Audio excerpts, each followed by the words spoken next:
Hey, what's up YouTube? Baldur here, and I am in the Cessna 172.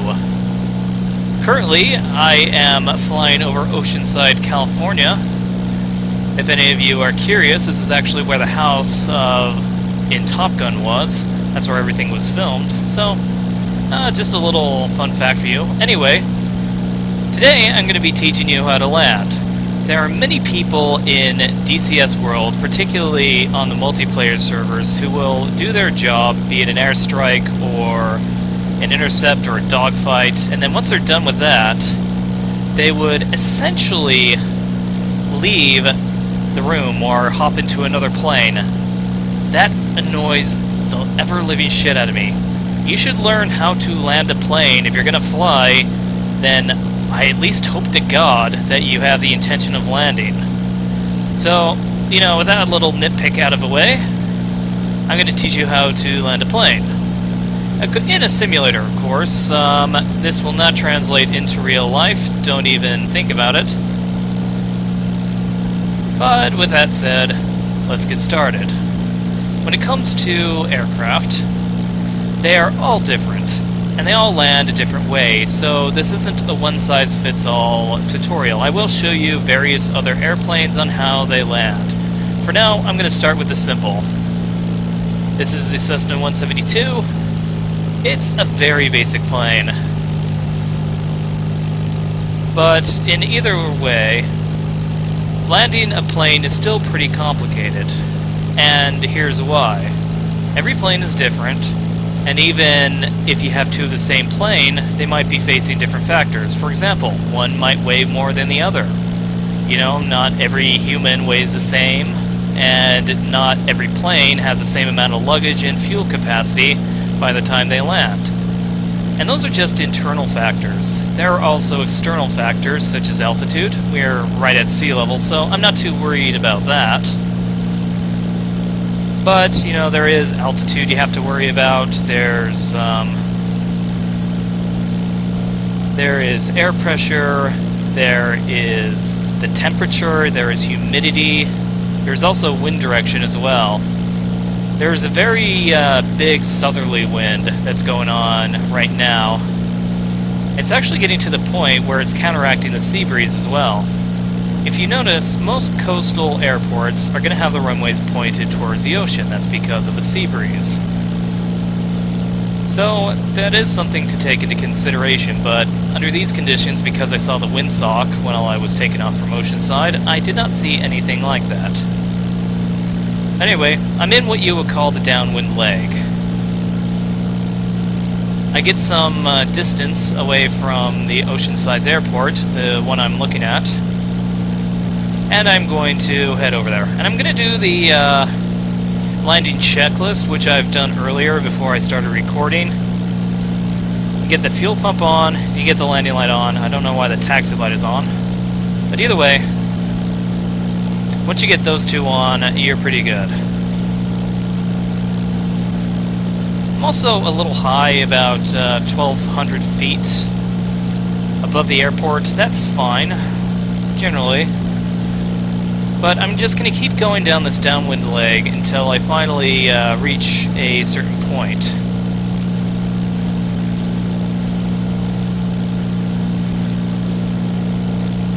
That looks good. I'm going to wait for the airport to pass me a little bit. Then I cut down the throttle a little bit. If you notice, there's this white arc on the speedometer. That's the indication that it's okay to use your flaps. So I'm going to put in a notch of flaps, just be aware.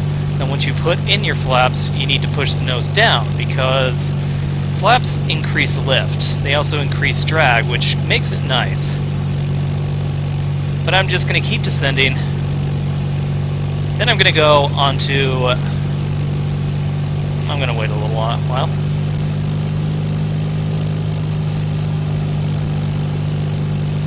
Just because I am a little bit high at the moment. Alright, now I'm going to turn into my base leg. I'm going to add a notch of flaps. I'm going to trim the plane down so I keep the descent. Now you'll notice that I'm actually starting to lose some airspeed. That's because you're getting quite a bit of drag once the flaps come out. But holding on to this, we're just going to go... We're going to align ourselves with the runway. And we'll see where we can go from there.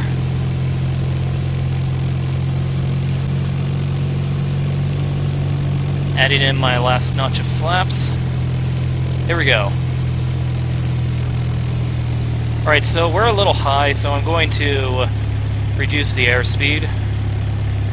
Well, I'm going to cut the throttle back. The thing that's very interesting about landing is that the throttle controls the altitude, while the pitch controls the speed. So if you want to lose some altitude, you throttle down before you push the nose down. In some cases, you might want to lift the nose up in order to actually lose more lift, as such.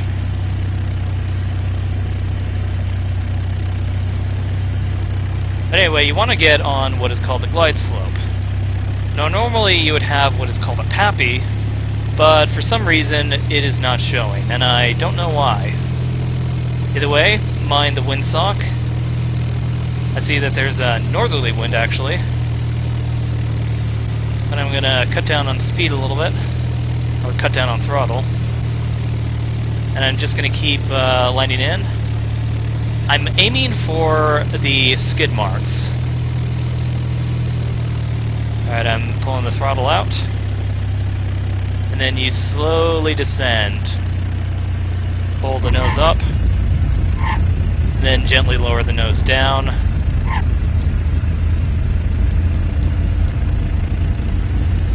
Get the flaps up.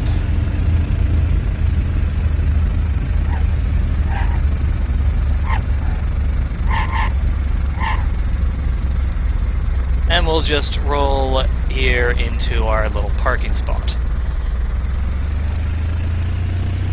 And that's generally how you want to land. As I said, each plane is different. But this is a very basic landing. Now it's time to go into a jet. Alright, now we're in the A10. Out of all the jets you can fly in DCS World, this one is actually the closest to the Cessna 172, just because of a wing shape. A wing shape like this actually provides more lift, but it will also give you more drag, so there is a give and take. However, drag isn't always the worst thing possible. Sometimes you need to slow down, sometimes you want to slow down. So therefore, a little bit of drag is good. But anyway, this is an A10. This is much more powerful than a 172. Yeah, I know, no shit. But the thing about it is that this plane is a jet, well, is a jet fighter, ground attack jet attack aircraft, whatever you want to call it. And since this has a jet, there are two things that you need to keep in mind. One of them is not really exclusive to jets. However, the landing gear will help you increase drag. So if you are going way too fast, you can always lower the landing gear, as long as you're at a safe speed to do so. Another thing that is interesting is that it takes a while for the engines of a jet to spool up. In the case of a piston-powered aircraft, it will work immediately. However, if you'll notice,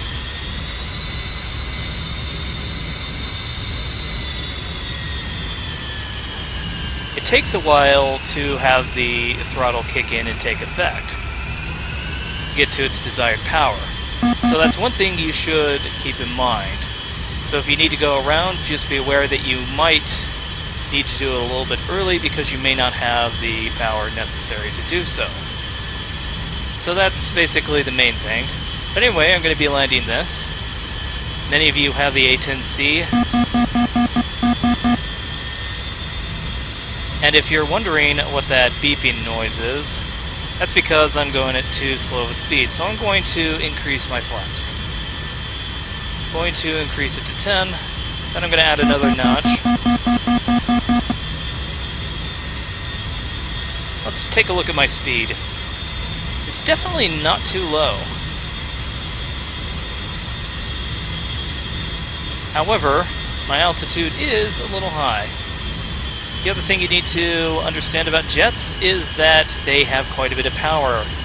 Even a slow plane like the A10 is definitely going to have quite a bit of power, more than enough power to actually get the job done. Alright, so what I'm going to do, I am going to lower the landing gear. And that is affecting my airspeed slowly but surely. I need to check and see where everything is. Maybe I should check my targeting pod. Oh yeah, I don't have a targeting pod on this. I forgot. Oops. Oh, it doesn't really matter.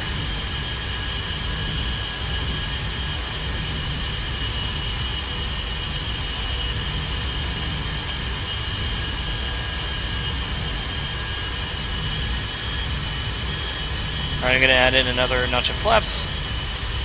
I guess the best thing to talk about is the A10, how it works, and how to land it. If you'll notice this artificial plane right here, that tells you where the airplane is headed and where it's going to go. What you can do is that you can use that as a measurement to figure out where you need to go. Now, earlier I was talking about the PAPI, and things are a little bit hazy because of visibility and whatnot. I think I should try to increase that next time I'm in the options.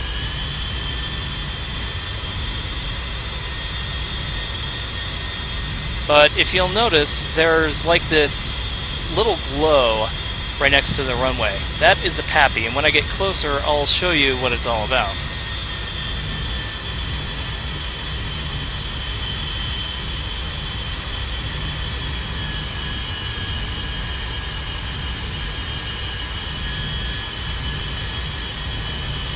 In fact, I might as well try speeding it up as well.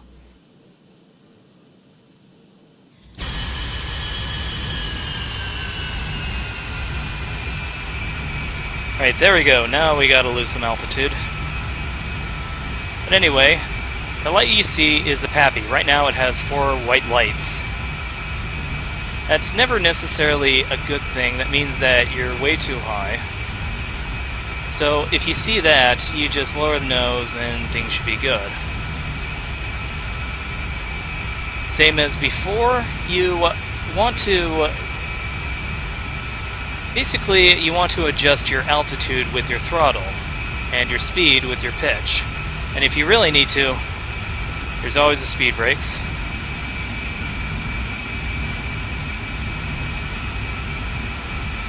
And that'll help as well. What you ideally want are 2 white lights and 2 red lights. If you have more red lights than white lights, that means you're low.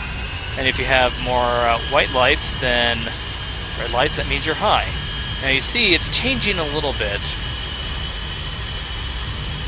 You can see that there's more red coming from the PAPI. Now it's completely red.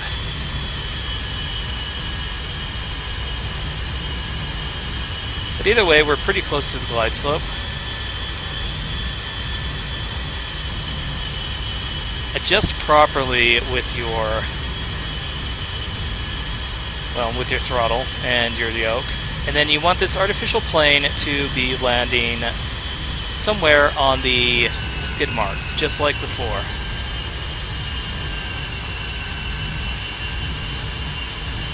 Altitude, altitude. Oh, don't tell me anything about altitude. I don't need your lecture. Tell me when I'm in a combat situation. Alright, so 2 reds, 2 whites, we're good. As you get closer, like once you reach the shore, you can cut off the throttle and then slowly make your way to the runway. Gently lift down. Now what I just did was called ballooning.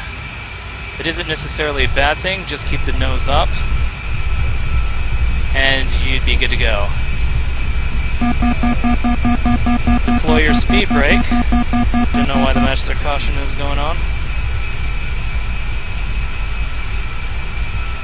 Engage the nose wheel steering because let's not forget that the nose wheel steering tends to be disengaged when you're taking off from the runway, so always be aware of that when you have the A10.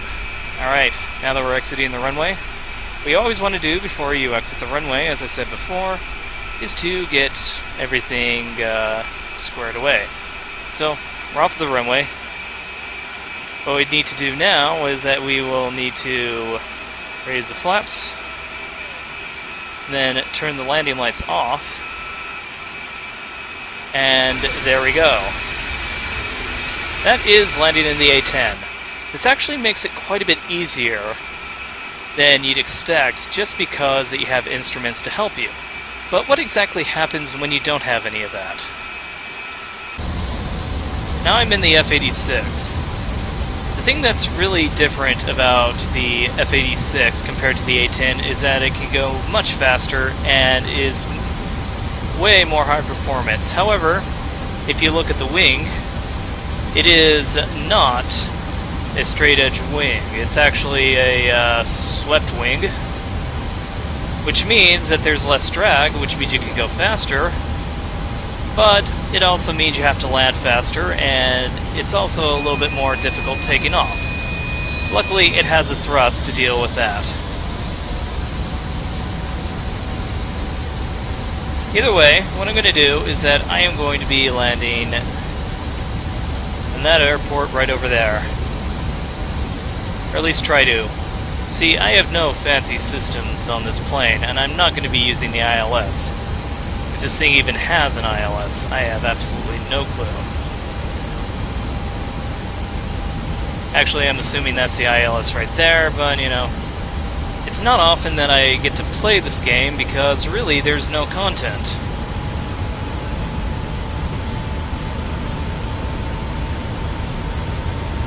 Anyway, as you can tell, I am a little bit low. I'm not necessarily at a slow speed.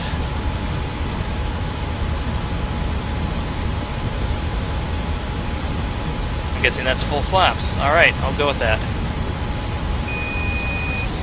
I'm going to be using the landing gear to lower my speed. As it stands, I'm still going pretty fast.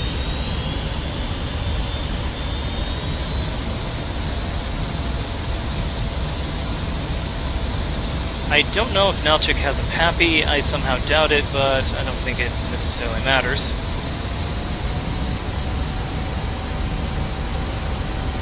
But either way, we are going to have to land at a faster speed. So that's something to take into consideration. But you always want to try to estimate as best as you can. The thing about landing, especially in an old jet like this, is that you really don't have anything to really guide you. As I incorrectly stated, there is in fact an ILS. Either way, the best you can do is to try to go between 150 and 200 knots, and then at some point go even slower than that.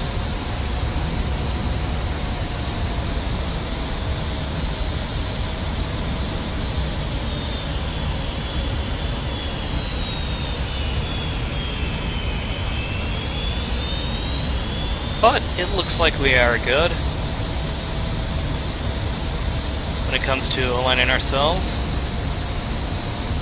Just need to make sure that you do not go too slow or too fast. If you go too slow when you're landing, you might not make it to the runway at all. You might stall and you could damage the airplane, or you could absolutely destroy it along with yourself. So you don't want to land too slow, but you don't want to land too fast either, because you run the risk of overshooting the runway. So always keep that in mind. But for the most part, just keep a nice steady glide slope all the way to the end of a runway. If you think you're going too fast, then, you know, slow down, or at least try to slow down. And if you think you are too high, push the nose down. If you think you're too low, try to stop your descent. And if you think you're way too low, go for a go around. I know this is a simulator, but in the real world, you would never risk such a thing. Alright, I did land a little bit low, or I am going to land a little bit low, but I'm just going to hold my nose up. Let it slowly descend.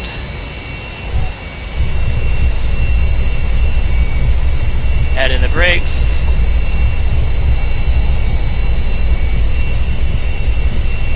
And slowly brake. When it comes to the F86, it's very easy to skid.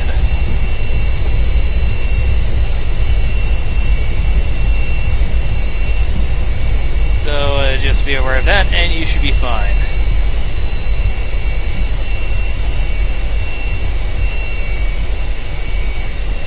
Now, this one is easy, give or take. I should really get rid of the labels and the options. Yeah, there isn't much to this. However, I would not engage nose wheel steering while landing at all. Unless you absolutely have to, then I would avoid it because you're almost guaranteed to skid. But, just need to bring my flaps up, and we are good with that. But trust me, this is definitely not the worst plane in DCS world that you could try to land with. This is the hardest plane to land in DCS world. This is the Mig21. Unlike any of the other planes that we have flown before, this one has what we call a delta wing. As you can see right here. If I could get that camera centered. Delta wings are kind of interesting. They offer pretty much no drag. However, they offer the least amount of lift as well. It's basically designed for speed. Now that doesn't mean the MiG-21 isn't capable of doing other things, such as quickly maneuvering and whatnot. But still, it doesn't change the fact that it's generally a seat-of-your-pants airplane. You need to land pretty quickly. And many times you're going to fail. In fact, I don't even know if I'm going to succeed in the first landing. But I'm going to do it anyway, because for the most part, I kind of have a pretty good idea of how to land this as well. Understand that this is pretty hard, but you should be alright as long as you practice. Practice is the key thing. Alright, so what I'm going to do is that I'm going to put some flaps in. Just a little bit of flaps to slow things down. What's really weird about this aircraft is that you generally want to land with quite a bit of thrust. Normally, you want to land with as minimal thrust as possible. With the Mig-21, that's not necessarily the case. In fact, I'm going about 400 kilometers an hour, and I'd say that's way too fast for what I want to do. As I slow down, I'm going to add in another notch of flaps. Then I am going to lower the landing gear.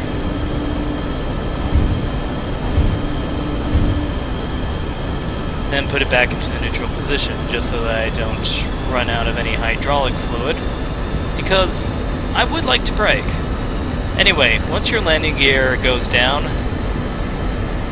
the amount of thrust that you need in order to keep afloat increases to a staggering amount. As you can see, the thrust is pretty big. Alright, another thing that needs to be worth mentioning, or that is worth mentioning, is that unlike the American planes that I've shown so far, this is a Russian plane.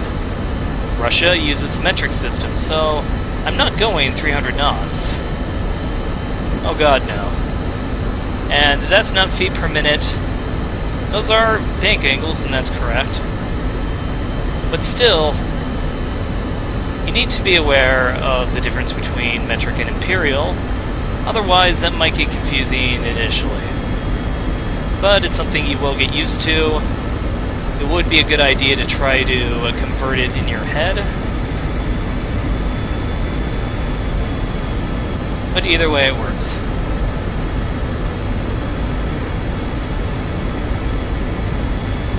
So generally what I want to do is that I want to keep an airspeed above 300 knots. Or not 300 knots, 300 kilometers an hour. See, I'm already failing on that task.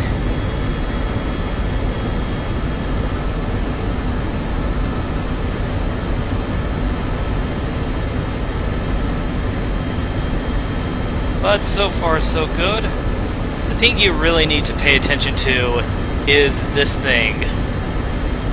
The vertical speed indicator. You don't want it to stray way too far.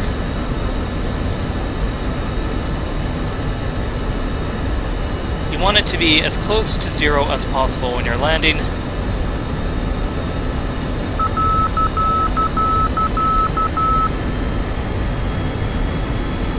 And if I were to land at that vertical speed as of right now, even right now, it would probably be way too violent.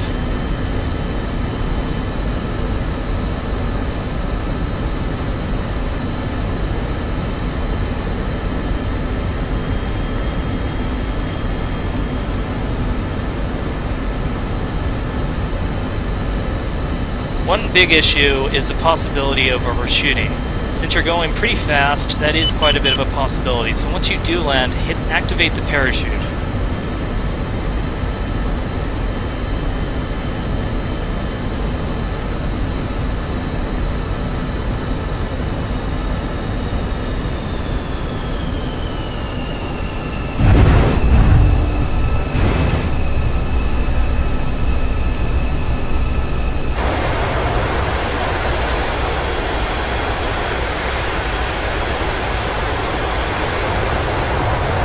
And there you go, parachute is deployed, brakes are being deployed. For a moment there, I thought that the landing gear did in fact fail. Well, press this button to release the parachute. That's generally how you want to land. Trust me, this could have been quite a bit better, but if you don't bend the landing gear, that is one type of improvement in and of itself. So that is generally an improvement. But one more thing that I should address, because I obviously didn't get a chance to show you, is that if you were to bounce, never ever ever try to force a plane down. Instead, pull the throttle all the way back to idle and keep the nose in the same position it was before. It will gently slide down and then you can safely land. However, if you don't think you have enough runway, then go around if you bounce. Go around if you're ballooning. You definitely have enough airspeed to go around in both of those circumstances. But anyway, hope this helps you. It is kind of hard to land, and all these planes are different. However, sorry, I had to check something. However, with enough practice, you should be able to get it, down to quite a bit of a science. Do the tutorials, and hopefully this tutorial that I made myself helped you a little bit. But that should be it for today. So with that said, like and favorite this video and subscribe. You guys have a nice day.